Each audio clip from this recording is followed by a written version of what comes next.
შემდეგ კვირა სავარაუდოდ მე ვერ შევძლებ რომ ჩავატარო, თუმცა კი ნინო ღამბაშიძე გახლავთ ძალიან კარგი გადასარევი გოგო, ჩემი მეგობარი და მეცნიერი, რომელიც დავით გურამიშვილზე წაგიკითხავთ ძალიან საინტერესო ლექციას თუ დაინტერესდებით ამითი. მას აქვს ძალიან კარგი კვლევა ამასთან დაკავშირებით და იქნება დავით გურამიშვილი. მე ჩვეულებრივად გავაგრძელებ უკვე შემდეგი კვირეებიდან როგორც ვაგრძელებდით კვლავ სახარების თემას. თუმცა კი კიდე ერთი თემა დავავალე მე ნინოს. ვთხოვე ესა და ახლა უნდა დავაანონსო მოკლედ თუ როგორ ამბობენ ხოლმე.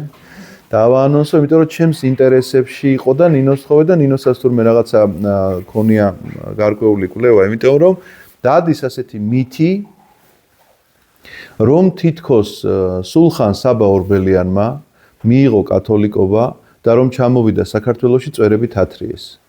ხო გაგიგეთ ეს ამბავი ყველას? აი ახლა გეკითხებით, სად წერია ეს ამბავი? არსად არ წერია. ამიტომ მსგავსი მითები უნდა დავანგრიოთ ხოლმე რა. ჯერ ერთი მე ნამყოფი ვარ იმ ტაძარში, სადაც სულხან საბა ორბელიანი დაკრძალეს. ეს არის ქალაქ მოსკოვის ცენტრში. საკურთხევლის წინ. როგორ წარმოგიდგენიათ ახლა კათოლიკეობა რომ მიღებული რო ყოფილიყო, საკურთხევლის წინ დამარხავდნენ არქიმანდრიტის წოდებაში კაცს. დიახ. მეფე ვახტანგმა მაჰმადიანი რომ მიიღო, იმაში არ შეუძლია და ტაძარში კაპიტალურია. მეფე ვახტანგმა მოინანია და დაბრუნდა მართლმადიდებლობაში. მას არ აღუდგენდნენ ღდლობას. განსხვავება ეს არის. განსხვავება ეს არის და იმაში საკურთხევლის წინ არ დაგზავნებდნენ რუსებთან. კიდევ ერთი რაღაცა, გაიხსნა საფლავის 71 წელს. ერთ-ერთი ისტორიკოსი იყო ჩემი დაწესებულებაში. დიახ.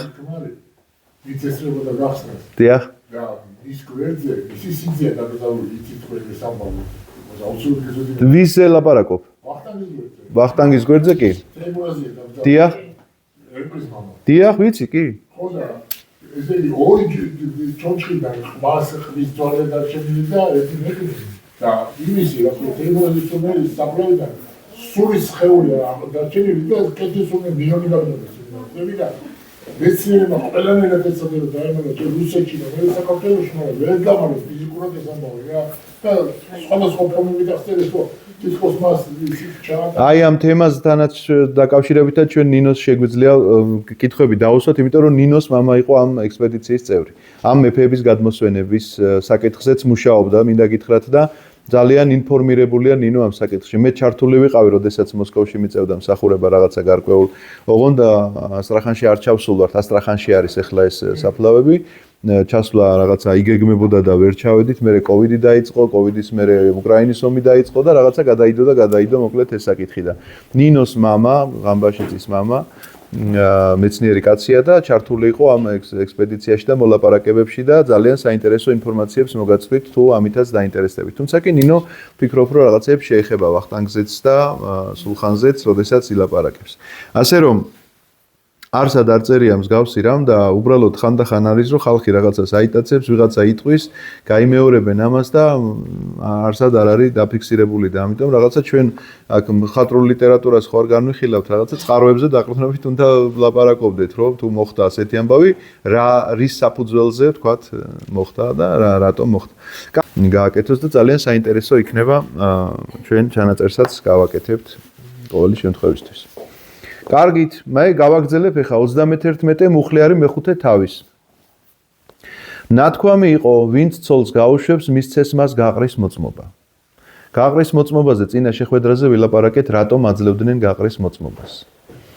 და აღარ გავიმეორებ, რომ არ გავჩერდეთ ამ საკითხს. მე კი გეუბნებით თქვენ. ყოველი ვინც ცოლს გაუშვებს სიძვის მიზეზის გარეშე. მრუშად აქცევს მას და ვინც გაშვებულს შეერთავს, ისიც მრუშობს. კიდევ გსმენიათ, რომ უთქვამ ძველებისთვის არ დაიფიცოთ ყვილად, არამედ შეასრულე შენი ფიცი უფლის წინაშე. მოდით სანამ ფიცზე გადავალთ, იქამდე ვილაპარაკოთ, რას ნიშნავს ეს ცოლის გაშვება. გითხარით, რომ ამისთვის ებრაელები რაღაცნაირად ჟულიდან ვერ გადაუხვევდნენ, ჟული უნდა შეესრულებინათ, მაგრამ ამ ჟულის შესრულების ფარგლებში ეძებდნენ რაღაცა გამოსავლებს, იმიტომ რომ ცოლი, რომელიც აღარ უყვარდა, რაღაცა უნდა მოეხერხებინა მისთვის, ახლა კიდე სხვა ცოლის მოყვანა რა უნდოდა და ხშირად ადამიანი იმისთვის რომ აი წარმოედგინეთ როგორი გონების დაბნელებაა, როგორი სიბნელეა კაცისა რომ თითქოს ახლა ღმერთმა ეს რჯული რომ მოგცა, იმას ვერ ხედავს ახლა შენი ფიქრები საით არის და რაღაცა მზაკრობა რო გაქვს ჩაფიქრებული რომ ადამიანს ესე იგი სიძვის წესების გარეშე და რა გითხარით კიდეც სასაკეთებდნენ რომ ეუბნებოდა ცოლს ეთყოდა მაგალითად რომ შენ არ მიესალმო ვიღაცას, იმიტომ რომ მე იმ კაცზე ვეჭვიანობ და შენზე ვეჭვიანობ და თუ ხო შეიძლებოდა მართლაც გამარჯობა თეთქვა ერთმანეთისთვის, ამას უკვე საფუძველი ქონდა რომ ეს ცოლი გაეშვა. წარმოგიდგენიათ და ეს გაყრის წერილი უნდა მიეცათ. მე ჩვენ სხვა ადგილას შევხვდებით კიდე ამას რომ ეკითხებიან აბაო მოსემო რატო დააწესაო გაყრის წერილიო თუ ეს ცოლთან გაყრა არ შეიძლებაო. თქვენი გულფიცხელობის გამო. და რომელ გულფიცხელობაზეა იცით ლაპარაკი? თუ არ ეკნებოდათ ეს გაყრის წერილის საშუალება, მსგავსი სიტუაციის გამოსავალს თუ ვერ ნახავდნენ, მაშინ სხვა გამოსავალი არსებობდა. ცოტა საწამლავი უნდა ჩაგეყარა ჭიქაში და მოიწამლებოდა ცოლი და დაგახდებოდა ქვრივი და მე აი წარმოგიდგენიათ მსგავსი შეიძლება ხო, მსგავსი ფიქრები შეიძლება გაევლო თავში კი არა, განეხორციელებინა ცხოვრებაში ადამიანს და ამიტომაც იყო ეს ყველაფერი ესე დაწერილი. ამიტომ მაცხოვარი პირდაპირ ამბობს, აი ოჯახს ძალიან დიდი მნიშვნელობა აქვს ჩვენ დღევანდელ დღეს თითქოს ესე არ ვიცი როგორ გითხრათ ჩვენ და სამწუხაროდ ეს არის ფაქტი. საპატრიარქოში თუ ვინმე ხართ ნამყოფი, არც ერთ კაბინეტთან არ დგას არანაირი რიგი გარდა მეუფე თევდორეს კაბინეტისა. და მეუფე თევდორეს კაბინეტში რა ხდება, იცით? მეორე ქორწინებაზე კურთხევების გაცემა ხდება. დიახ. ეს არის ქორეპისკოპოსი მისი უწმინდესობისა და იყოს არ მინდა მადლობა. და აქ არის მოკლედ მეორე ქორწინებაზე კურთხევების გაცემა და მოსმენა მოკლედ ორი მხარისა რატო გაშორდნენ, რატომ დაინგრა ოჯახი და ყველაზე დიდი რიგი აქ არის. რატომ? იმიტომ რომ ადამიანები დაუფიქრებლად დგავენ ამ ნაბიჯს და ან მხოლოდ გარეგნობით მოხიბლულები, ან ქონებით მოხიბლულები, ან დროსტარებით მოხიბლულები, ან ხორციელებნებით მოხიბლულები შეიძლება დაოჯახდნენ და აღმოაჩენენ მე ერთ დღესაც რომ ეს ოჯახი თურმე ესე იგი სულაც არ არის ოჯახი, არამედ იყო რაღაცა შენი დროებითი გატაცება და მე ამ ჯვარს აღარ ტვირთულობს. ის ჯვარი იტვირთა რომ თავინა გათხოვდა ან ცოლი მოიყვანა, მაგრამ ის რომ ეხლა მოთმინება უნდა გამოიჩინოს და ცოლმა ქმრის მიმართ და ქმარმა ცოლის მიმართ, ამას აღარავინ აღარ ტვირთულობს და აღარ ფიქრობენ ამაზე და სამწუხარო ფაქტები განქორწინებებისა ძალიან ბევრია. ამიტომაც ვინ ცოლს გაუშვებს მეორე ქორწინებას? იმიტომ რომ უფრო მძიმე ცოდვისგან დაიცვას ადამიანი. პირველი აქ ჩვენ კარგად უნდა ვერ ყვევდეთ ამაში. მე ბევრს უკითხავს რომ აი ჯვრის აყრა, ესე იგი გვირგვინის არ არსებობს ესეთი ტერმინი. ასეთი რამ არ არსებობს, იმიტომ რომ ჯვრის წერა შემდგარი ფაქტია, იმას ვერავინ ვერ გააუქმებს. ანუ ჯვარი რომ დაიწერა ადამიანმა, ეს არის შემდგარი ფაქტი და მორჩა დამთავრდა, იმას ვერავინ ვერაფერში ვერ შეცვლის. ეხლა რა ხდება? როდესაც თქვათ ოჯახი დაინგრა, გავიდა წლები და მეორე ოჯახის შექმნა ხდება, მეორე ოჯახის შექმნაზე მიდიან უკვე მღვდელმთავართან, მღვდელიც ვერ ღებულობს ამ გადაწყვეტილებას, მღვდელმა შეიძლება რეკომენდაცია გაუწიოს თავის მრევლს და უთხრას რომ აი წერილით აცნობოს ეპისკოპოსს რომ ნამდვილად პატიოსნად ცხოვრობს, ეკლესიაში დადის, მოხდა თქვათ ახალგაზრდობაში ესეთი შეცდომა და გაიყარნენ ცოლ-ქმარნი, ეხა ვისი ბრალეულობა იყო უკვე შეიძლება აღარც კონდეს ამას მნიშვნელობა და აძლევს რეკომენდაციას რომ მისცეს მეორე ქორწინების ნება და მღვდელმთავარი უკითხავს შენდობის ლოცვას და მერე მეორე ქორწინებაში შედის ესე იგი ადამიანი. იმიტომ რომ უფრო მძიმე ცოდვისგან იყოს დაცული. ეს ის კი არ არის რომ ჩვენ გვიხარია და ამას იმიტომ ვაკეთებთ. ეს არის გამოუვალი მდგომარეობა. როგორ არ ხდება? ჯვარს იწერს. კი, ჯვრის წერა ხდება. მეორე ქორწინება ჯვრის წერა, მესამე აღარ ხდება. მესამე აღარ ხდება, არის ასეთი ფაქტებიც, მაგრამ მესამე აღარ ხდება. ჩვენ არ უშვებთ თორე ისე შიგადაში გთხოვდებიან ხოლმე ადამიანები. ხანდახან წელიწადში ორჯერ. გარდაცვალების შემთხვევაში ქვრივი თავისუფალია და 1 წლის შემდეგ შეუძლია ცოლი მოიყვანოს. 1 წელი არ არის, იცით რა, ხო ისედაც თვითონაც არ უნდა იკადროს ადამიანმა, მაგრამ ეკლესიაც ასე ყოველთვის ურჩევს, რომ ქვრივს შეუძლია 1 წლის შემდეგ თქვათ ქორწინებაში შევიდეს. ოღონდ გააჩნია რისგან არის თავისუფალი, ან ერთი ან მეორე. კიდევ გსმენიათ რომ უთქვამთ ძველებისთვის. ეს არის 33 მუხლი. ეს გახლავთ ესე იგი რომ არ დაიფიცოთ ტყუილზე, ეს გახლავთ ლევიტელთა წიგნში ჩაწერილი და რიცხვთა წიგნშიც არის, აქ მინიშნებებს ვკითხულობ ახლა მე რა თქმა უნდა ზეპირად არ მახსოვს. რჯულის წიგნშიც არის რომ არ დაიფიცო უთქვამთ ძველებისთვის, ანუ მოსეს ჯულიდან ელაპარაკება მაცხოვარი რომ არ დაიფიცო ტყუილად, არამედ შეასრულე შენი ფიცი უფლის წინაშე. აი ამ ფიცის შესახებ იყო ძალიან ბევრი კანონი მოცემულობა, რომ ეს ფიცი იყო გარკვეული აღთქმა. და ეს აღთქმა, თქვათ, როდის უნდა შესრულებულიყო, როდის არ უნდა შესრულებულიყო და მე ამაზეც ორი სიტყვით გითხარით, უბრალოდ შეგახსენებთ, რომ თუ მაგალითად ქალიშვილი მამის სახლში ცხოვრობდა და რამე აღთქმას დადებდა მამის გარეშე, მამას უფლება ჰქონდა, რომ გაეუქმებინა ეს აღთქმა და შეეძლო, რომ არ შეესრულებინა. თუ ქმრის ოჯახში ცხოვრობდა, ქმარ შეეძლო, რომ გაეუქმებინა მისი აღთქმა და ეთქვა, რომ არ მომწონს თქვათ შენი დადებული აღთქმა და აუქმე. თუ არ იყვნენ წინააღმდეგი ან მშობელი ქალიშვილისა, ან ქმარი ქალბატონისა, ამ შემთხვევაში ეს ფიცი უნდა შესრულებულიყო. არ დაიფიცო ტყუილად, არამედ შეასრულე შენი ფიცი უფლის წინაშე, მაცხოვარი როდესაც ამბობს, ეს არ უნდა იყოს ამაო რაღაცა თქვა, იმიტომ რომ ხშირად ჩვენ ამ დაპირებებს ვიძლევით ხოლმე. მეც ვიძლევი, რომ რაღაც ამას ვიზამ და იმას ვიზავ და რას იზავ. ამიტომ ხო, ვერაფერსაც ვერ იზამ. აი მე ერთ-ერთ ჩემს საკუთარ მაგალითს მოგიყვებით, რომ რაღაცა გარკვეულ პრობლემა მავნე ჩვევა, ერის კაცობის ამბავს ყვები, ეკლესიაში სიარული დავიწყე და რაღაცა აქვს მავნე ჩვევა და რაღაცა ვამბობდი, რომ აი მე ხა ამას მოვიშორებ და აღარასდროს აღარ გავაკეთებ. სიგარეტის მოწევაზეა საუბარი რა, რომ აღარასდროს აღარ გავაკეთებ, იწყება მარხვა და всё მე გადავდებდი ამას და აღარასდროს აღარ ვეწეოდი სიგარეტს. არ ვიყავი დიდი მწეველი, მაგრამ ნუ გასართობად რაღაცა. პატარა ბიჭი ვიყავი, თან 18 წლისა ვიყავი, ეკლესიაში რო დავიწყე სიარული და ნუ რაღაცა ეს ფიქრი გამეჩნდა, რომ მე აღარ უნდა მოვწეო სიგარეტი. რო დამთავრდებოდა მარხვა, მე ისე ვეწეოდი. აი დაიწყებოდა მარხვა, ისე ვიტყოდი, რომ აუ მე აღარ უნდა მოვწე, გადავდებდი ამ სიგარეტს გვერდზე და აი ესე გრძელდებოდა რაღაცა გარკვეული, არ ვიცი, 1 თუ 2 წელი. და ერთ-ერთი მარხვის დროს, არ ვიცი, რაღაცა ღმერთმა გამიხსნა თუ რა ვიცი, ანგელოზმა რაღაცა მიკარნახა, ხატებთან მივედი და გადავიწერე პირჯვარი და თქვი ასეთი რამ, დილით მარხვა იწყება. საღამოს ლოცვას ვკითხულობ და თქვი ასეთი რამ, რომ ღმერთო შემაძლებინე, რომ სიგარეტს თავი დავანებავ. იქამდე ვამბობდი, რომ всё, სიგარეტს ვანებებ თავს და ვერ ვანებებდი. და ეს თქვი, რომ აი ღმერთო შემაძლებინე, რომ სიგარეტს თავი დავანებავ. თქვენ შეიძლება არ დამიჯეროთ. იმის მერე რამდენი წელი გავიდა, ახლა 50-ის ვარ, მაშინ ვიყავი ალბათ 19-ის ან 20-ის. სიგარეტის სუნზე ის მეწყება, რა ქვია, აი ზიზღი მაქვს. არ მიცდია თქვენ. რა მიცდია, მიშა, გეუბნები ისა მაქვს. სუნი რომ მომდის ხოლმე, ძალიან არ მსიამოვნებს.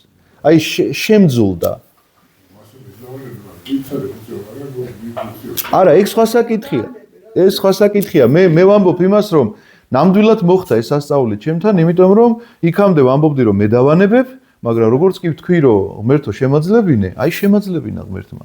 და ასე ნეტა ასე შემაძლებინოს ყველა ცოდვასთან ბრძოლა, იმიტომ რომ შენ როგორც კი ვთქვი, რომ რაღაცას მე ვიზამ, ვერაფერსაც ვერ იზამ. იმიტომ რომ შენი ძალები სამისოთ არ გეყოფნა და ყოველთვის ღმერთის შეწევნა უნდა ითხოვო და უნდა ისურვო, რომ ღმერთი შეგეწიოს რაღაცა საქმეში. ამიტომაც ეს საკითხებიც ნახეთ, რომ უთქვამთ ძველებისთვის არ დაიფიცო, რამე შეასრულე შენი ფიცი უფლის წინაშე, არის რომ აღთქმები ესე არ უნდა დადო. ჩვენ რო ვიცით იმას აქეთ გორასაც იხსავკრავდა, იქეთ გორასაც რას უზამ, არ შეიძლება მსგავსი რამ, იმიტომ რომ უფლის წინაშე და არც ის არ შეიძლება ვინმე ძალით დაგადებინოთ კიდე აღთქმა. ესეც არასწორია. მე ერთხელ ვნახე მოძღვარი ეუბნებოდა, რომ მოდი სახარებასთან დაიფიცეო, რომ აღარ მოწევ სიგარეტს. მე ვთხარი არ გააკეთო ეგა. არ გააკეთო, არავითარ შენ ახალ ბედა იყო ეხა ეს მოძღვარი და ეთყობა არ იცოდა კარგად. როგორ შეიძლება ესეთი რამის გაკეთება? რო შეცდეს ეს რა უფრო დიდი ცოდვაა ის, რომ ადამიანს რაღაცა ნება აქვს და ვერ ერევა ამ ნებას, თუ ის რომ დაადო ფიცი სახარების წინაშე და გავიდა გარეთ და ვერ გაუძლო იმას, რა ქვია, ცნუნებას და კვლავ მოწია სიგარეტი.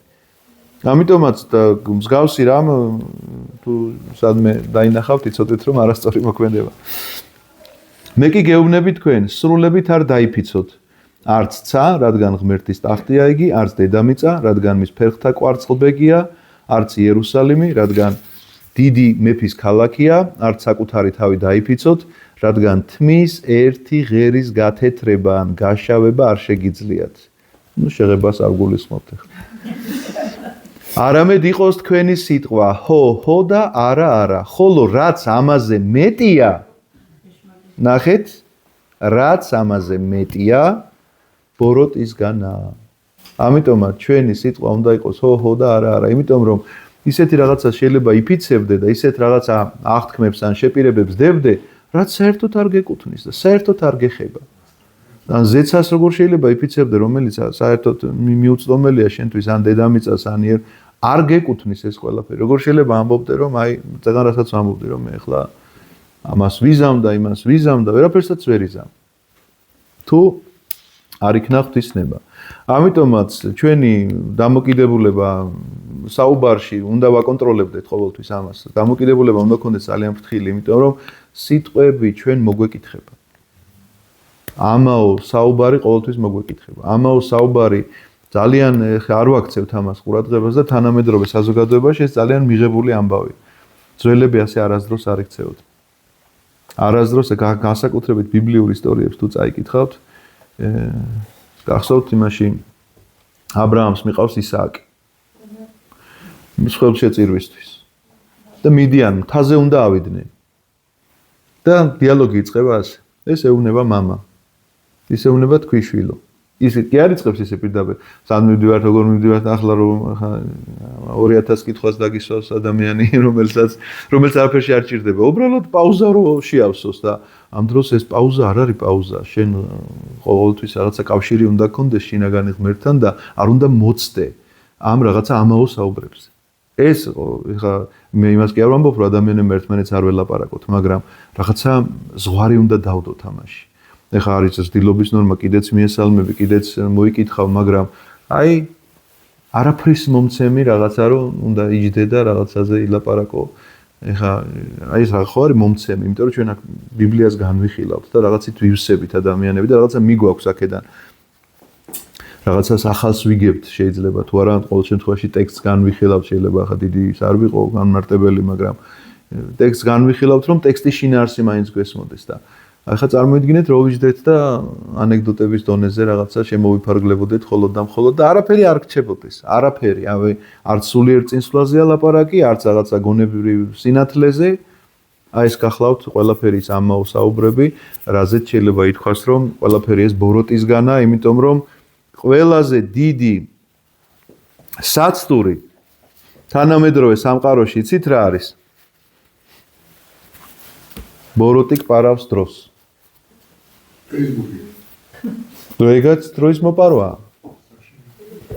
ეგეც დროის მოპარვაა, იმიტომ რომ თუ ადამიანი ესე იგი არ ივსები რაღაცით და თავისუფალ დროს იყენებ ესე იგი ამაოდ შეიძლება ასე ვთქვათ, ეს გახლავთ სწორედ ბოროტისგან მოპარული შენთვის დრო, რომელიც უნდა გამოგეყენებინა რაღაცა სულიერ წინსვლაში. გსმენიათ რომ თქმულა თვალი თვალის წილ და კბილი კბილის წილ. ამ საქმეს განმარტება ჭირდებოდა ძველ აღთქმაშიც კი. რას ნიშნავდა თვალი თვალის წილ, რომ ამას რო თვალს ასე ესმოდათ და ეს არ იყო მთლად სწორი დამოკიდებულება. თუ ერთი ადამიანი მეორეს ამოუგდებდა თვალს, ეხლა ამისთვისაც თვალი უნდა ამოეგდოთ და იმას რა ხეირი ექნებოდა მე. ან ამას თუ კბილს ჩამოუგდებდა, იმასაც კბილს ჩამოუგდებდნენ და რა ხეირი იქნებოდა. აქ სინამდვილეში ეს კანონი სხვა რამეს განსაზღვრავდა.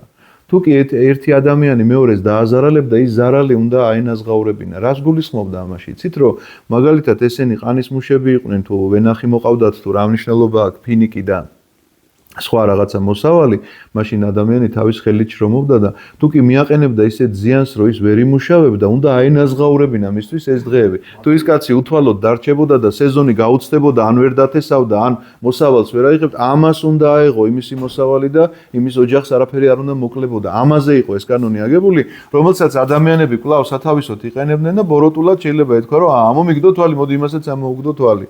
რას გაძლევს იმის თვალის ამოგდება თუ კი მშიერი დატოვებ მთელი ოჯახი. ამიტომაც ეს კანონი ამ მიმართულებით იყო დაწერილი, და არავითარ შემთხვევაში ისე როგორც ხშირად ესმოდათ ადამიანებს და აკეთებდნენ. იმიტომ რომ იქ ძალიან ბევრია მოსეს იმაში ძალიან მათ შორის ისეთი კანონებია განხილული ძროხამ რო ურქინოს ესე იგი მეზობელს და ასეთი საკითხებიც კი განხილულია იმ ძროხას რა უნდა უქნან და როგორ უნდა აი თუ ადრეთ შემჩნეული იყო ძროხა მსგავს საკითხებში ესე იგი და გაფრთხილებული იყო მეზობელი მაშინ ესე იგი როგორი ჯარიმა ეკისრება და როგორი ჯარიმა ესე იგი იცი რა ადამიანს რაღაცა თვითონ ხო აქვს რაღაცა თავისი ამბიციები რაღაცა ჩაამატებს რაღაცას გამო იმიტომ მეორდება აქ რომ ვინც დაამატოს ერთი ოტან გამოაკლოსო იმას უმცირესი ეწოდოს უცათა სასუფეველშიო ეს როდესაც ამაზე არის ლაპარაკი გულისხმობს იმას რომ შენ არ გაქვს უფლება რომ აქ რაღაცა შეიტანო ესე იგი კრიტიკა შეიძლება რაღაცა ტექსტებზე რომელი ტექსტებიც ჩვენ შეიძლება გვქონდეს მათ შორის რაღაცა ხატრულ ლიტერატურაში თავისთავად მაგრამ თუნდაც რაღაც ისტორიული დოკუმენტში რაღაცა ეჭვიგეპარებოდეს და სხვა უფრო ალტერნატიული რაღაცა ის დოკუმენტი გეგულებოდეს სადაც უფრო მე აი მხრობოდე რომ იქ უმეტი სიმართლე აქ ნაკლები სიმართლე ეს კრიტიკულა შეიძლება იქნას განხილული მაგრამ გახსოვთ რომ წერია რომ ყველა ცოდვა მიეტევება ადამიანს გარდა სულიწმიდის გმობისა სულიწმიდის გმობაში ფიქრობენ ადამიანები რომ მხოლოდ თვითმკვლელობა იგულისხმება ესეც იგულისხმება რა თქმა უნდა იმიტომ რომ თვითმკვლელობა ნამდვილად სულიწმიდის გმობაა მაგრამ იცით რა არის კიდევ სულიწმიდის გმობა აი აქ რაც არის ახლა დაწერილი ამის გადაკეთება რატომ არის სულიწმიდის გმობა იმიტომ რომ ეს წიგნი ვისი დაწერილია მათეს ხელით კია დაწერილი მაგრამ რა წერია წმინდა წერილზე რომ ის ღვთის სულიერია სულიწმიდის კარნახით არის დაწერილი და სულიწმიდის კარნახით დაწერილ წიგნში მე თუ შესწორება შემაქვს გამოდის რომ მე უკეთესად ვიცი ვიდრე სულიწმინდა ანუ მას შეიძლება შეეშალა და მე არ მეშლება აი ესეთი ამბიცია აქვს ადამიანს ხშირ შემთხვევაში მათ შორის თანამედროვე სამყაროში შეიძლება გაიგონოთ ეს რომ აი პავლე მოციქულის რაღაც ეპისტოლეზე შეიძლება ვიღაცამ ესე თქვას რომ იცით რა პავლეც მე მითხრა პირადად პავლეც ადამიანი იყო და რა რომ შეშლოდა არ შეიძლება პავლეს რო შეშლოდა როგორ არ შეიძლებოდა მაგრამ სულიწმინდას რო შეშლოდა არ შეიძლებოდა ამიტომ რომელ ტექსტებშიც პავლე ამბობს რომ ამას ახლა მე ჩემი მით წერო იქაც კი ჩვენ ეჭვი არ გვეპარება რომ სულიწმინდა აწერინებს მას რაღაცას და ეს ტექსტი სულ ყველა გამოცხადებით არის და სხვაგვარად შეუძლებელია რომ ასეთი რამ დაწერილიყო კაცის მიერ იგივე მოსეს თქვათ 10 მცნება ხა ჩამოიტანა ზემოდან გამოცხადებით არის მიღებული ეს ყველაფერი და ეხლა წარმოიდგინე შენ რო შეგაქვს იქ რომ ეხლა ეს მცნება ესე ხო არ იცი რა ხო აი წერია არა იმრუშო მაგრამ ახლა რო შეუყვარდა რაღაცა მოიფიქროს უნდა რომ ამიტომ ამრუშობას დაარქმავს რაღაცა სხვა სახელს აი არიპარო წერია და მე ვიცი რა ახლა კი არ მოუპარავს კლეპტომანი ხო და საყვარელია მე რაღაცა და ამიტომ ასე საყვარლობაში ჩვენ გადავდივართ სულიწმიდის გმობაში იმიტომ რომ სახელი უნდა ერქვას ყველაფერს მე თუ ავიღე რაღაცა ის ნივთი რაც მე არ მეკუთვნის მოგპარე ესე იგი ამას ქვია ქურდობა ესე იგი თუ ამას მე ქურდობა არ დავარქვი მაშინ როგორ უნდა მოვინანიო ეს ცოდვა სახელი თუ არ დავარქვი ცოდვას რომ ცოდვა ისე ვერ მოინანიებ მას სანამ სახელს არ დაარქმევ ამიტომაც ოდესაც მოდიან ჩემთან ადამიანები და მეუბნებიან რომ ჩვენ შეყვარებულები ვართ ერთად ვცხოვრობთ მეუბნებიან რომ თქვენ შეყვარებულები არ ხართ სახელი უნდა დაარქვათ თქვენს ურთიერთობას რა ქვია ცოლ-ქმარი თუ ხართ კი ბატონო თქვენება შეიძლება რაღაცა არ კონდეს დიდი სარწმუნოება და ჯვარს არ იწერდე მაგრამ ცოლ-ქმარი გქვიათ თუ თქვათ ეკლესიაში მოსვლა გინდა მაგრამ ვიღაცა მართლა ახალგაზრდები ასე აკეთებენ ახლა სამწუხაროდ რომ შეყვარებულები ვართ და ერთად გადავედით რაღაცა ესე მოპრუწავენ ხოლმე ტუჩებს ამას შეყვარებულობა არ ქვია ამას სხვა რამ ქვია და სახელი უნდა დაარქვან ყველაფერს სახელს თუ დაარქვევენ ეკლესიის კარი ყველასთვის ღია მათ შორის როგორ უკიდურეს დაცემულობაშიც არ უნდა იმყოფებოდეს ადამიანი რომელიც გეტყვის რომ რა ვქნა ასეთი დავიბადე მაგალითად ვიღაცა მოსულა და უთქვამს რა ვქნა ასეთი დავიბადე რომ რაღაცა საპირისპირო სქესის ნაცვლად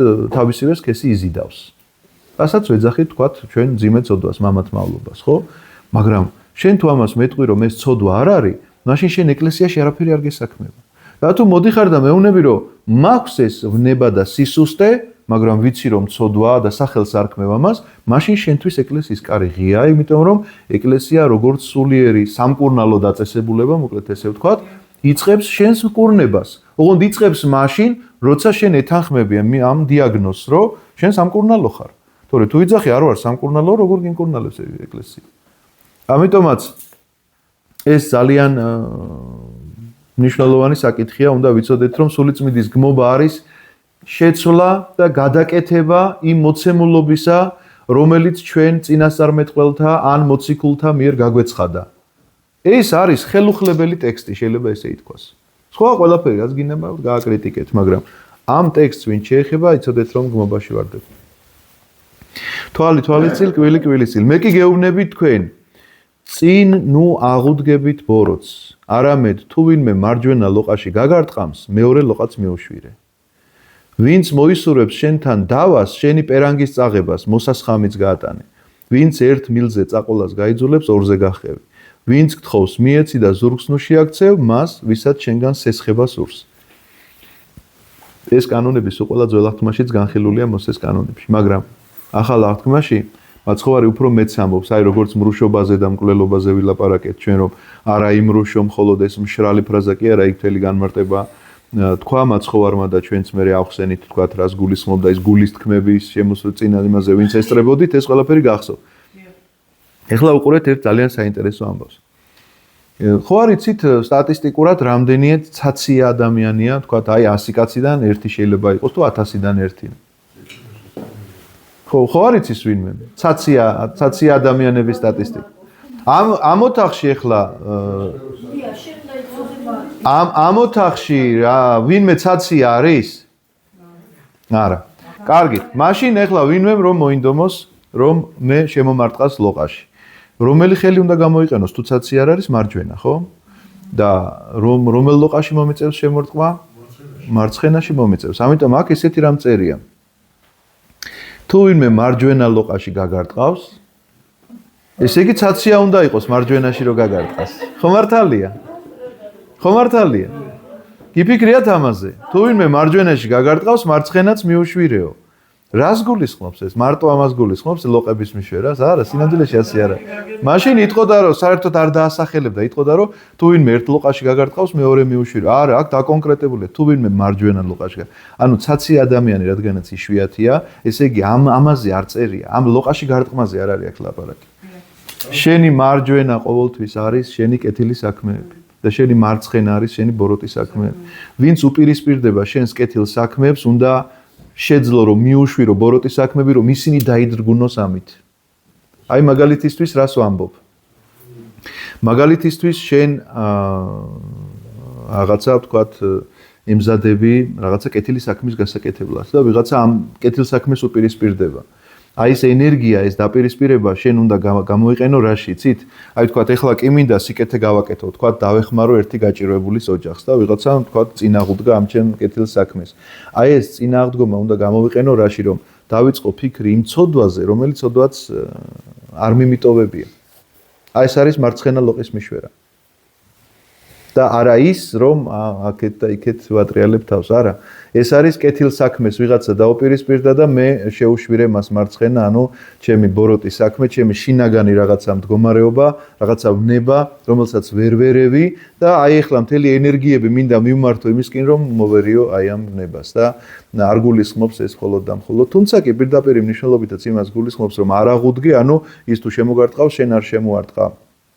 ნამდვილად ამას გულისხმობს, აქ სამშობლოს დაცვაზე არ არის და სხვათა შორის კითხვა გამომიგზავნეს ასეთი, რომ მკვლელობაზე რო ლაპარაკობდით, აი სამშობლოს დაცვა ითვლება თუ არა მკვლელობა თუ. რა თქმა უნდა, მკვლელობად ითვლება, მაგრამ ეკლესია ეპიდემიას ადებდა ასეთ ადამიანს, თუ გვისმენს ის ადამიანი კითხვა იყო მოსული ჩვენს გვერდზე, უბრალოდ პასუხს გაგცემთ თქვენც და მასაც თუ მოგვისმენს, აქვე ვიტყვი, რომ რა თქმა უნდა ეს ითვლება ცოდვად, იმიტომ რომ მიუხედავად იმისა, რომ ეკლესია თვითონ აკურთხებს ადამიანს, რომ წავიდეს სამშობლოს დასაცავად ომში, იქედან დაბრუნებულ ადამიანს 3 წლიან ეპიდემიას ადებდნენ უზიარებლობისა.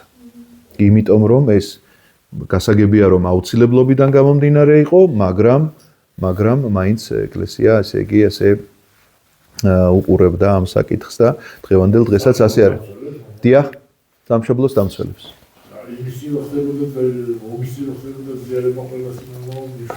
ომის წინ ზიარება ხდებოდა, იმიტომ რომ იქიდან დაბრუნდებოდა თუ არა არ იცოდნენ. ამიტომ აზიარებდნენ, რა თქმა უნდა, ვინც აღსარებას ჩააბარებდა, ომში წამსვლელს ყველას აზიარებდნენ და იქიდან დაბრუნებულს ეპიდემია ედებოდა. ასეთი იყო საეკლესიო წესი. უნებლიე მკვლელობას გულისხმობთ თქვენ, მიუხედავად ამისა, ეპიდემია უნდა მოიხადოს. ეს შეიძლება არა მოძღვარმა უნდა განსაზღვროს, მაგრამ ეპიდემია ყველა შემთხვევაში უნდა მოიხადოს, რომ უნებლიეა, მაგრამ ცოდვაა.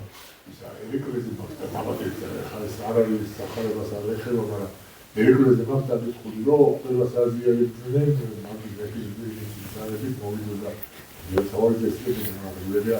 მიშა ეს საერთო წესი იყო. ყველას აზიარებდნენ ომის წინ. ხო და დიახ, იმიტომ რომ ესეთი ბრძანება არის, თუ კი ადამიანს სურვილი აქვს ეზიაროს და სიკვდილის წინ უნდა აზიარო ის. შეიძლება აღსარება ვერ თქვას, მაგრამ უნდა აზიარო. ჩვენ ასეთი მოცემულობა გვაქვს. მთავარია ის გეთანხმებოდეს, რომ უნდა ზიარება ხა თუ არ უნდა. ხო, კი ბატონო, ასე. არა, ესეთი წესია ომშიც რო არ მიდიოდეს ადამიანი, აი ვიღაცა კვდება და მაზიარეო, რომ თუ უნდა ვაზიაროს ასწრაფოდ. იმას არ უნდა დაუწყო გამოკითხვა, რომ აბა ერთი ახალგაზრდობაში რა შვებოდი და რა საკეთებდი, არ არის ეს წესი, იმიტომ რომ მოკვდეს უზიარებელი, ეს ცოდვა შენ დაგედება. ამიტომ ის ომში მიდის, იმ ფიცხელ ომში უნდა შევიდეს ახლა და სასწრაფოდ აზიარებდნენ, იმიტომ რომ იქედან ან დაბრუნდებოდა და ან არა. ამიტომ ეს ამბავია და ის უნებლიეც ახლა ნინომ რაც იკითხა, მიუხედავად სახლში შევარდნენ ყაჩაღები და ეგ შებრძოლების დროს ვთქვათ შემოაკვდა ან რაღაცა უბედური შემთხვევები ხო ხდება ახლა მე ვიცი ერთ ჩემ მეგობარს იარაღი გაუვარდა თავისი უახლოესი მეგობარი მოკვდა ამითი ხო ან ავარით რაღაცა მაგრამ ეპიდემიას იხდის ყველა შემთხვევაში იმიტომ რომ მიუხედავად იმისა რომ უნებლიეა ეს ცოდვა ღმერთმა ყველა დაიფაროს ხო რაღაცა ესე დაზღვეული არავინ არ არის. ამიტომაც აქ არის ლაპარაკი რომ არ უნდა წინ არ უნდა აღუდგე ან რომ შენ ასეთი არ უნდა გახდე. იმიტომ რომ თუ ვიღაცამ შეგაგინა და მიტრიალდი და შენ შეგაგინე, შეაგინე. რა გამოდის ესე იგი ის უზრდელი იყო და შენ არ ხარ უზრდელი? შენც უზრდელი ხარ. თუ ის ხულიგანია და გაგარტყა და შენც გაარტყი, ესე იგი შენც ხულიგანი ხარ. ამიტომაც ჩვენ ხო სარკისებური ისა გვაქვს, რა ქვია, რეაქციები. სარკეში, რასაც მუშტს თუ დაანახებს, აკეთებ, ისიც მუშტით დგას იქ სარკეში, ხო? ესე არის ადამიანებთან მიმართებაშიც ასე არის, მაგრამ როგორც კი შენ სიმდაბლეს აჩვენებ, ის მისი ბობოქრობა მაშინვე ცხრება. რაღაცა გარკვეულ წილად და ამ შემთხვევაში შენ უკვე ქრისტე გიცავს და არა საკუთარი მუშტი. შეაქცევ მას, ვისაც შენგან სესხება სურს. ხოთაშორის გახსოვთ მე წაგიკითხეთ მარხვის დაწყების წინ ყოველთვის მიყვარს ისაია წინასწარმეტყველის 58 თავს გიკითხავთ ხოლმე და იქ წერია ასეთი რამ რომ შენს სისხლსა და ხორცს არ დაემალო. აი რა არის მარხვა და ჩამოთვლის ისაია წინასწარმეტყველი რა არის მარხვა ჩვენ ხო გონია რომ ხორცი არ ჭამო ლობიო უნდა ათუხთუხო და სულ ხო ესეთი განცდა გაქვს რომ ეს არის მარხვა და ამ დროს ისაია საერთოდ არ წერს ამაზე რა უნდა ჭამო და რა უნდა სვა. ისაია გეუბნება შენს შიშველსო დაინახავ ჩააცვიო, უსახლკაროსო დაინახავ შეიყვანე გაათბეო და შენს სისხლსა და ხორცს არ დაემალო. აი ეს არის მარხვაო. ასე წერს ისაია. ქსმენიათ რომ თქმულა, შეიყვარე მოყვასი შენი და შეიძულე მტერი შენი. მე კი გეუბნებით. გიყვარდეთ თქვენი მტრები, დალოცეთ თქვენი მაწყევრები, სიკეთე უყავით თქვენს მოძულეებს, ილოცეთ მათთვის, ვინც თქვენ გავიწროებთ და გდევნით.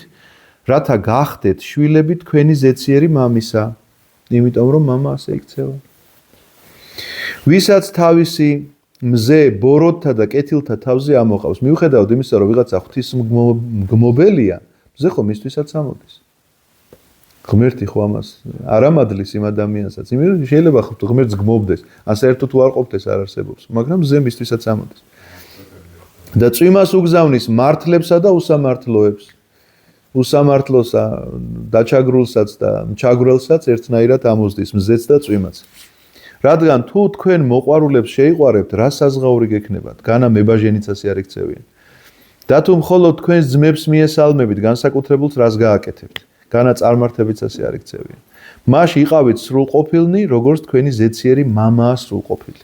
აი ამ მე მეხუთე თავი მორჩა, მინდოდა რომ დაგვემთავრებინა მეხუთე თავი და ისა რა ქვია, ვილაპარაკოთ ახლა ამ სრულყოფილების შესახებ. რა არის ეს სრულყოფილება, რომელ სრულყოფილებაზე გველაპარაკებ? როგორ შეიძლება ჩვენ გავხდეთ ახლა ისეთი სრულყოფილნი, როგორც ღმერთია? რაღაცით უნდა მიემსგავსო მას, რაღაცით უნდა მიბაძო. ეს არის უპირველეს ყოვლისა ადამიანების სიყვარული. რომ შენ უნდა გიყვარდეს ადამიანი, იმიტომ რომ მას უყვარს. და აი ეს არის სწორედ სრულყოფილება. ყველას რომ უყვარდე შეუძლებელია, მაგრამ ყველა რომ გიყვარდეს შესაძლებელია. ამიტომაც თუ კი იქნება სხვაობა რომ შენ ახლა ეს ჩემიანია და იმიტომ მიყვარს და ის ხვისიანია ფერის კანის მიხედვით ან თანამდებობის მიხედვით თუ გიყვარს ეს აღარ არის სიყვარული. ამას ქვია ეგოიზმი. იმიტომ რომ შენ ვიღაცა გიყვარს რაღაცის გამო. და რომ გიყვარს თავისი არსებობის გამო, ეს არის ის სიყვარული, რომლითაც ღმერთმა შეიყვარა ადამიანი და ამაში უნდა გქონდეს ჩვენ მეცადინეობა, ბაძველობა, რომ შეიყვარო უნდა ადამიანი და ვინ, რომელ ადამიანებზე წერია, რომელიც წყევლის მაგალითად. რომელიც მტრად გექცა, რომელსაც შენი დანახვა არ უნდა, შეიძლება ეზიზღები კიდეც. ამიტომ თვალებში კი არ უნდა შეეტენო, ვისაც ეზიზღები, რა, აქ ავარ ახლა და ნერვები კი არ უნდა მოუშალო. უნდა შეძლო მისთვის ლოცვა, იმიტომ რომ ამ ლოცვით უფრო მეტ შედეგს დადებ, ვიდრე მტრობით, იმიტომ რომ გეკამათება არასდროს არ მორჩება ეს კამათი შენს თუ ამ კამათში შეხვალ და ყოველთვის დაიწყებ მტკიცებას, არა მე მართალი ვარ, არა ორივე მხარე მართალი იქნება თავის შეხედულებით და ეს კამათი არასდროს არ მორჩება. აბა დათმე შენ და თქვი რომ კაი როგორც გენებოთ და ნახავ თუ არ მორჩება კამათი მაშინ. ამიტომაც ეს დათმობა გახლავთ ამ სიყვარულის გამოვლენა. განა იმიტომ თმობ რომ ან გეშინია, ან შენ სიმართლეში ეჭვი გეპარება. უბრალოდ თმობ, იმიტომ რომ ეს ურთიერთობა არ დაიკარგოს, არ გამწვავდეს კიდევ უფრო მეტად. ამიტომაც ვინც გდევნის, ვინც გავიწროებს, ვისაც შეიძლება ეზიზღები კიდეც, ისწავლე მისთვის ლოცვა და ეს დაგეხმარება იმაში, რომ შეიყვარო ასეთი ადამიანი და ასეთი ადამიანები ხშირად გონს მოსულან სწორედ შენი ამ საქციელის შედეგად, მე პირადად მინახავს მსგავსი საკითხები, რაღაცა პირადად გადამხდენია მინდა გითხრათ მსგავსი რამაც, ვისთანაც შევძელი თავშეკავება, რომ ნამდვილად მართალი ვიყავი და პასუხი არ გავეცი, ესე იგი ამ ადამიანმა ნამდვილად მოინანია და მოვიდა და შენდობა მთხოვა. ამიტომაც მე რომ იქ კამათი გამემართა, ეს კამათი დღესაც არ იქნებოდა მორჩენილი, დარწმუნებული ვარ და შეიძლება აღარ მომსალმებოდა ეს ადამიანი და ძალიან დაუმძიმებულიყავით, იმიტომ რომ ახლა მღვდელი ვარ, რომელმაც უნდა ვეზიარო და ჩვენ გახსოვთ რომ წავიკითხეთ, რომ ყველაზე დიდი მსხვერპლი რა, მსხვერპლის რომ მოიტან შესაძირათო, თუ ვინმე მომდურავი ყავს, ჯერ გაიქეცი და იმას ბოდიში მოუხადეო და რაღაცა აი ამ ეს სიმძიმე მართალი გითხრა, მე მას მადლობას ვუხდი, რომ შენდობა ითხოვა, რომ ეს სიმძიმე მოხსნილი გვაქვს ორივეს, რომ რაღაცა ვეზიარებით ამ კუთხით ესე რომ ერთმანეთთან წენა აღარ აქვს. ამიტომაც ეს გახლავთ ის გაკვეთილი, რომელიც ყველა ქრისტიანისთვის უნდა იყოს, მე ხშირად ვამბობ, რომ ერთია, როდესაც ამბობ, რომ ღმერთი მწამს და რას ნიშნავს ეს სიტყვები შენთვის? იმის იქ წამს, რომ ღმერთი არსებობს, ამისი ეშმაკსაც წამს. ღმერთი მწამს შენთვის უნდა ნიშნავდეს იმას, რომ რასაც ახლა ვკითხულობთ, ეს არის ღმერთი, რასაც გეუბნება, რასაც უნდა აკეთებდე. აი ღმერთი მწამს შეგიძლია თქვა მაშინ, თუ კი ამის შესრულებას ცდილობ მაინც, თუ არ გამოგდის, ცდილობ მაინც. აი ესეთი გახლავთ მეხუთე თავის დასასრული შეკითხვები თუ გაქვთ, თუ არა და მეექვსე თავს დავიწყებთ, თუ მოგვეცა ამის საშუალება. შემდეგ კვირას არა და იმის შემდეგ კვირას.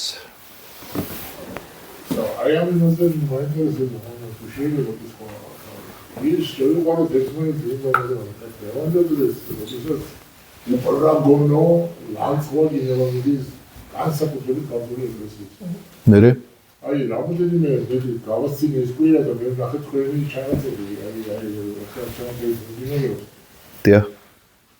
თქვენ მოუწოდეთ თქვენ ყველას კიდევ მოუწოდეთ და მადლობა ამისათვის რომ აი გაატარეთ არ მიაქციოთ ყურადღება და რამდენჯერ არ მიაქციოთ ყურადღება წელს კი შარშან უკვე დღეების კვირაში თქვენ გამოходით სამართლიანობას და განმარტავდით აი დღეების კვირაში უფალმა უჩვენო დღეს როგორ ასანა მაღალკენდა ლაზაროს აღდგენა და შემდეგ ორშაბათის აუცილებლად ები გააკეთა, ხო?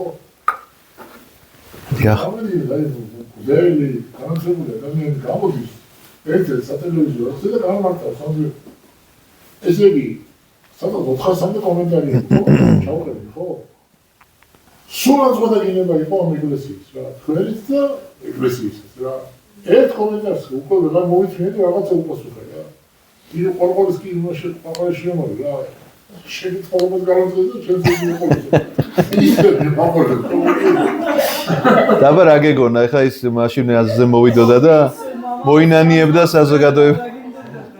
საზოგადოება მოინ. ვიღაცას რაღაც აი ოპოზიციურ რაღაცას შეიძლება საკურებულად. რადგან შეიძლება მოკლედ თავარი მანდ რა არის მეგეთყვი. ვიღაცას რომ კონდეთ, აი მაგალითად თქვენ აი სინოფსისის მიხედვით მიყვებით სხვადასხვა საიდეა. მოხსავით რა.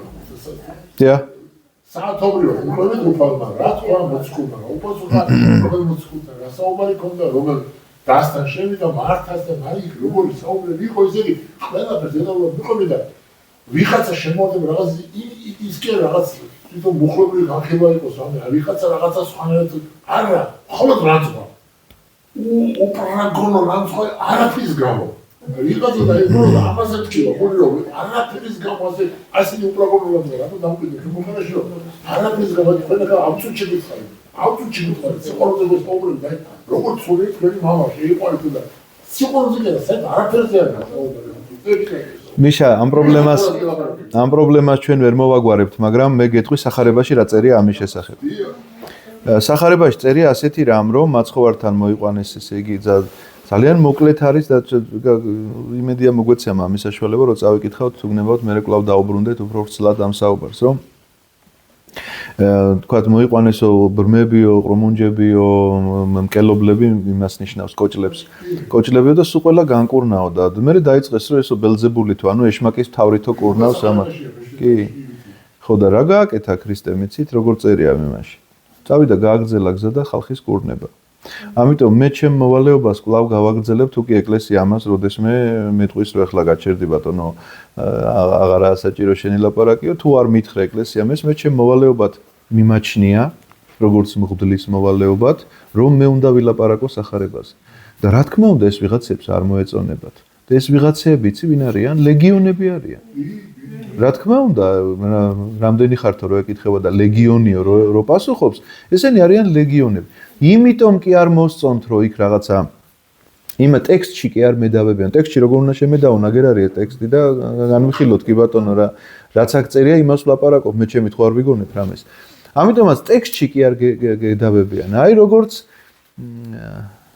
აი რა გითხრა რაღაც აი ქრისტესთან მიმართებაშიც ყოველთვის ასე ხო იყო ხა ვიღაცა ამთრიელება ხა თქვას რომ აი თავის ქრისტესთან კი არ ვადარებ უბრალოდ ფაქტია ესე რომ ქრისტე რო ქადაგებდა ცდილობდნენ რომ დაეხშოთ მისი ხმა მეც ვალდებულება მიმაჩნია რომ ქრისტეს ქადაგება გავიმეორო ხო აი ხა ქრისტეს ქადაგებას ვკითხულობ ჩვენ მთაზე ახლა ამას შეიძლება მოყვეს კომენტარებში ძალიან ბევრი ის რომ აი რაღაცა იმისთვის რატო არ მიგიხედიათ ვიღაცა რომ შეერია ვიღაცას რო გუშინ აწვიმდა ვიღაცას რო ამის დამწერმა თვითონ რა გააკეთა იმისთვის რომ აწვიმდა ხო არ ამიტომ მიკერძოებულია ყველა შემთხვევაში მსგავსი ლაპარაკი მაგას გეუბნები მიკერძოებულია ყველა შემთხვევაში ეს ლაპარაკი და შეფუთულია რით იცი კაცთმოყვარეობით ეს არის დიდი უბედურება რომ კაცთმოყვარეობით არ უნდა შეფუთო რაღაცა შენი პირადი ზიზღი ვინმეს მიმართ და რაღაცა მსგავსი დამოკიდებულება იმიტომ რომ აი გალანძღავენ პატრიარქს რაღაცა სიტყვიან ასეც ისეც პატრიარქი რას აკეთებს სადმე გინახავთ თავი რომ ემართლებინოს ან უმლანძღავთო ეთქვას ან მტკიცება დაეწყოს რომ მე მართალი ვარ და თქვენ უსამართლოდ ლანძღავთ მსგავსი რამ გაგიგიათ არას აკეთებს აგრძელებს თუ არა თავის აგრძელებდა მაშინ თავის ქადაგებას ეხლა თუ ვეღარ ქადაგებს სამაგიეროდ ლოცვას ხო აგრძელებს ლოცულობს მთელი მსოფლიოსთვის და ამის მომსწრენი ვარ ჩვენ ახლა ვინც ხვდებით პატრიარქს უყურებთ მის ლოცვას მის აი ამ გარინდებულ ლოცვას რომ თუ რაღაცა სიტყვის და დაილაპარაკებს მხოლოდ და მხოლოდ იმ აუცილებლობიდან გამომდინარე რომ ვიღაცა შეკითხვით რომ მიდის ამ კითხვაზე პასუხი გასცეს თორე დანარჩენი ამ ლოცვაშია და აი ესეთი კაცია მაგრამ აიბა ნახეთ მისი ლანძღველები რა საბუთს მოიშველიებენ ესე იგი ერთ-ერთი საბუთი ის იყო რომ მაშინ ისეთი პერიოდი იყო კაკებეს გარეშე ვერ დაინიშნებოდა რაც იმას ნიშნავს რომ კაკებეშნიკიაო ხო და მე მაშინ ერთხელ მოსკოვში გქონდა ეს შეხვედრა და ასეთი პასუხი გავეცი და თქვენს გეტყვით ასეთ პასუხს ხეხო ნაყოფითი ცნობა ამიტომაც ვთქვათ ასეთი რამ ავტოკეფალიის საბუთი არ ჰქონდა და მოიპოვა პატრიარქმა საქართველოს ეკლესიის ავტოკეფალია. ოფიციალური საბუთი გვაქვს ჩვენ კონსტანტინოპოლის საპატრიარქოდან მოცემული. ეს იყო 1991 წელს. გაიხსნა უამრავი ეკლესია და მონასტერი, სასულიერო სასწავლებლები, აღდგა ქართული გალობა, აღდგა ქართული ხატწერა, აღდგა, რა ვიცი, საუნდელოება გამრავლდა, ასე შემდგომ, აგერ საკვირაო სკოლა არის და შედვართ და ვსაუბრობ და არავინ არ მოგდებს, ესე იგი და გვაქვს ამის საშუალება, რომ მეც სასულიერო აკადემიაში მივიღეს განათლება, სადმე იმაში კი არა, ჩემი თქვა რომ მისწავლია ეს ყველაფერი. და ეს ყველაფერი ვინ გააკეთა? კაკებეშნიკმა ასეთ კადრებს თუ ზდის მე ვთხარი კაკებე გამოუშვას და გამოუშვას მეთქი რა. ხო, იმიტომ რომ ხე იცნობა ნაყოფით, იმიტომ რომ შენ რომ მეუნები რომ ის იმ პერიოდში და გამორიცხულია კაკების გარეშე, ახლა მას რომ გაეუქმებინა საქართველოს ავტოკეფალია, შევეერთებინეთ რუსეთს, რომ დაეხურა ესე იგი ქართული წირვალოცვა და რუსული, მაშინ მიტყოდი რომ უი დედა, ეს კაკებეშნიკი ვინ გამოგვიგზავნა მეთქი, მაგრამ პირიქით თუ ხდება ეს ყველაფერი. ესე იგი კაგებე ყოფილა საქართველოზე გადაყოლილი. ისეთი კადრები გამოუგზავნია და გამოგვიგზავნოს კიდე ბატონო, თუ ყავს მსგავსი კადრი, ჩვენ უარს არ ვიტყვით. იტყვიან, რა თქმა უნდა, შიოსმაგივრად, მეუფე შიოსმაგივრად, ახლა სხვადასხვათან, ეხლა იმას მოუგონებენ, რაღაცას იმას იტყვი, აუცილებლად იქნება, ამას ვერ ავწდებით ჩვენ. შეუძლებელია რომ ეს აიცილოს ადამიანმა თავიდან. რომელმა მოციქულმა აირიდა თავიდან ისა რა ქვია ტანჯვა, წვალება, მოწამეობრივი სიკვდილი, დევნა, შეურაცხყოფა და აი რომელმა მოციქულმა აიცილა თავიდან.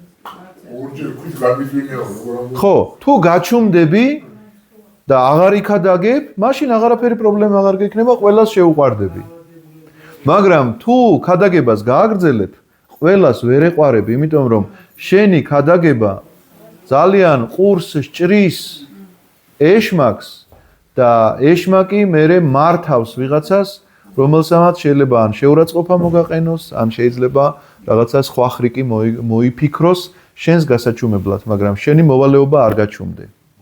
როგორც ქრისტიანი, არ გაჩუმდე არა მარტო სიტყვით, არამედ შენი საქციელით. გებრძვის, გიყვარდეს, გლანძღავს ილოცემისთვის.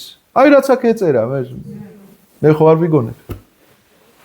და ის რომ ახლა ჩვენ ამ ადამიანებს ვზდიოთ და ყველას ვუმტკიცოთ რომ არა ჩვენ მართლები ვართ ბატონო, ეს არასწორი.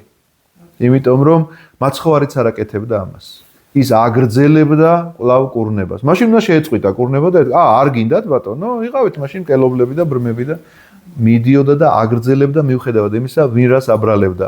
ეშმაკეულია, ბოროტეულია, ჟულის დამრღვევია, სამშობლოს მოღალატეა, ყველანაირი მას ცდილობდნენ, რატომ მოდიან იქ რომ ამოწმებენ, ფული გადაუხადოთ კეისარს თუ არ გადაუხადოთ. გამოვალ მდგომარეობაში თუ იტყვის რომ უნდა გადაუხადოთ, ესე იგი სამშობლოს მოღალატეა, იმიტომ რომ რატომ უნდა აძლიო ოკუპანტს ფული. თუ იტყვის რომ არ გადაუხადოთ რევოლუციონერია, იმიტომ რომ მოგიწოდებს ოკუპანტის წინააღმდეგ აჯანყებას და ყველა შემთხვევაში ასეთი მას ცდილობენ შეუქმნან სიტუაცია. ასე რომ ეს ყოველთვის იყო და იქნება ჩვენი მოვალეობა ეს არ არის.